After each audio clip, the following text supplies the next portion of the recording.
See that? You can see light through the snow. When you can see light through the snow, that means you got less than 2 feet to go. So I'm getting close.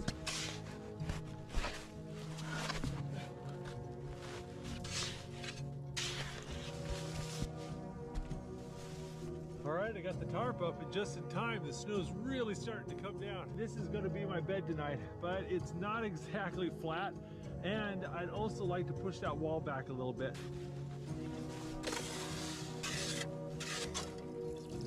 All right, got some boiling bag rice.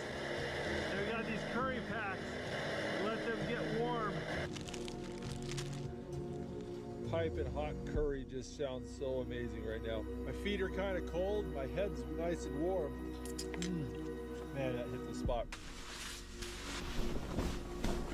So far I've had to clear off the tarp about every 2 hours. All right,